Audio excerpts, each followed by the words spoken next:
Hello! Good morning and welcome back. Nandito naman tayo sa puerto ng Deniz Kalesi, Turkey. So galing tayo doon sa last port natin sa Egypt, sa Alexandria. Nagloading tayo doon ng mga metal coil. So dito natin discharge yan sa puerto ng Deniz Kalesi, Turkey. So dito ipasilip ko sa inyo yung forma at saka yung environment dito sa puerto nito. So doon sa unahan makikita natin doon yung tulay. So actually tatlong ganitong tulay dito sa Turkey. Yung pagpasok natin galing sa Marmara Bay, so dadaanan natin yan, may ganyang mga klaseng tulay. So kasi ito ay papasok papuntang Istanbul na mga area. So dadaan tayo ng parang para siyang body of water na nagseparate ng dalawang continent, yung sa Europe at saka sa Asia. So itong tulay nito, ito ang nagdugtong, tatlo ito. So ito yan, ganito yan yung forma natin dito sa paligid. So kung tingnan natin dito sa puerto ng Deniz Kalesi, Turkey, okay din siyang klase na puerto. Kasi biro mo doon sa video natin sa unahan, makikita natin doon, yan, yun ang mga gantry. So yan naman ang mga ginagamit para sa mga container na mga vessels. So reefer container o dry cargo. So nandyan, when in fact doon kita mo yan, malalaking barko talaga yan. Yan, hinihila-hila ng dalawang tugboat. So ganyan siya. So maya maya siguro didikit yan doon sa country na area na yan. So for now, nandito tayo, nag-discharge tayo ng mga karga nating mga metal coil. At tapos doon makikita natin doon sa banda doon, yun, may mga pabrika. At saka dyan banda dito pasilip ko yan, makita mo may parang may butas sa ilalim ng bundok. So actually yan, underpass yan, dumadaan yung train nila dito. Kanina may dumaan na train diyan, pumasok sa bundok na yan, of course papalabas doon sa dulo. Okay, so ganito. So actually kilala naman natin yung Turkey talaga na iba siyang klaseng bansa. Hindi man siya masabi kasali sa Europe, parang neutral country siya, at saka very progressive type na country ito. Progressive talaga siya. Okay, so ganyan dito sa puerto na to. Okay, continue. So yan, so doon banda doon sa unahan yan. So I think nandoon yung parang sentro nila. Yun, dyan, so yan ang parang sentro nila So dito lang tayo sa puerto. Of course yan, makita natin daming mga storage tank.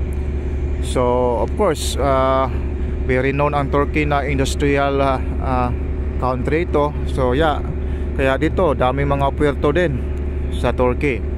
Okay, so mga storage tank, and of course iba't ibang klaseng mga produkto ang nasa loob yan. Depende na sa kung ano ang mga produkto i-deliver dito. So but for now, ito yung natin, yung mga crane natin. Yan, relax lang muna. So at least malang makapahinga din sila. Okay, because at this moment of time, ang ginagamit ngayon ay yung shore crane. So yun ang shore crane natin dito sa Deniz Kalesi, Turkey. So ganyan siya. So for now, naghihintay siya ng sasakyan or truck. Okay, nagbacking pa siya. Sa kanyan kukuha na lang ng coil yan inside sa cargo natin. Okay, so silip-silip lang muna tayo sa paligid. Yan, may bundok. Yan, of course, bundok, yan. So kung makita mo, pati yung mga bundok-bundok na yan, ginagawang mga yung sa gilid, yun, tinitibag talaga yung mga lupa diyan, taka ginagawang mga kalsada diyan. Okay, so pati nga doon sa taas ng mga bundok may mga storage tank pa diyan doon. Hindi ko alam kung ano yan, o baka tubig yan, o ano yan, o baka tubig nga Kasi may mga pipelines din eh. Okay, may mga pipelines makikita natin, may mga pipelines. Okay, so ganyan siya. So ganyan ka ano dito. Okay, so ipasilip ko muna saglit yung crane, yung shore crane natin. Okay, bumababa na yung ano niya, nag boom down na siya at saka nag hoisting down. Of course kumukuha na yan ng coil. Ipasilip ko sa inyo kung paano magkukuha. Okay, nag-aangat na, boom up na siya. Of course hoisting up also to.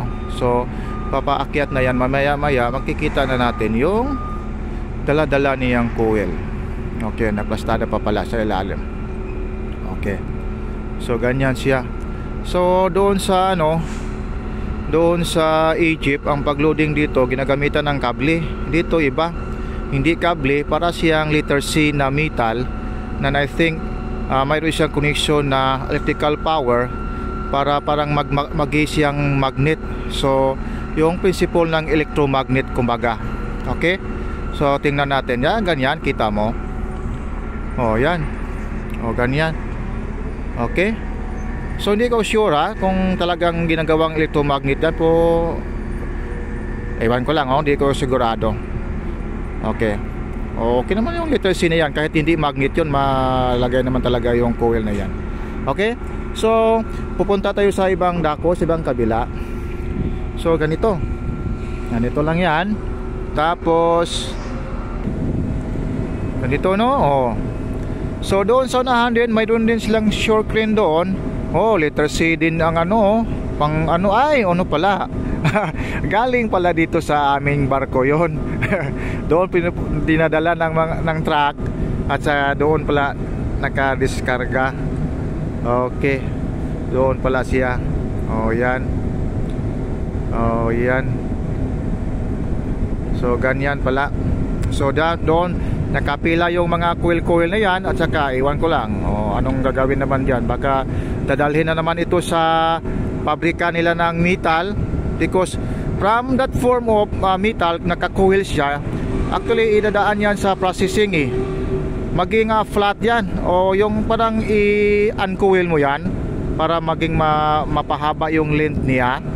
At saka of course idadaan sa ibang mga furnace. At saka yun na, kung gagawin bang plain sheet, gagawin bang round bar, o gagawin ba siyang ano bang, kahit anong klaseng bakal, yung nasa mga makikita sa tindahan natin, yan ang ginagawa, yung mga coil na yan.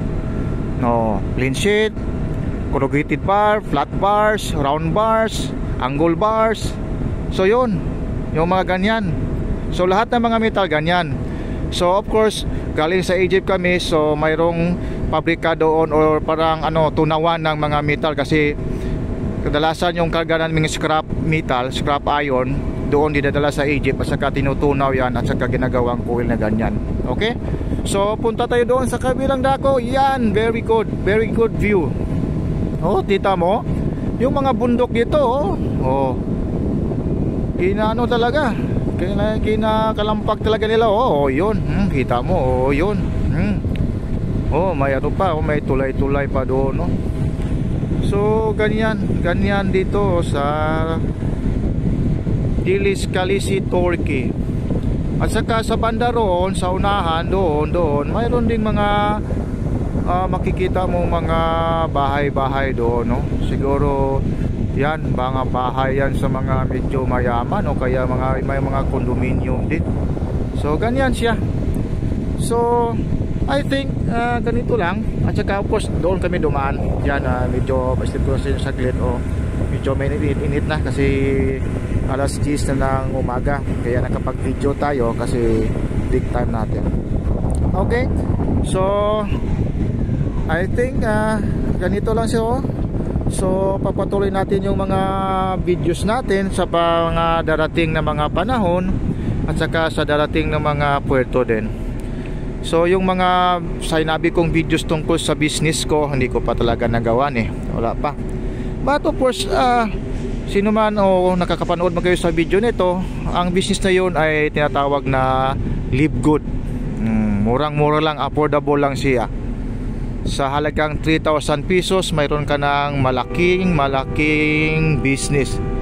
online drop shipping type na business. Okay, drop shipping siya. So para kang may Shopee, para kang may Lazada, pag ganun siya. Po isa siyang club membership with subscription, pero yun nga, nagbabayad tayo at the same time binabayaran din tayo. So yun ang magandang mag-subscribe tayo sa Live Good. Okay? So for more details, pwede kayong tingin-tingin sa mga Facebook ko, Arvin Silagan. Doon may mga post ako doon. Hanapin lang niyo doon.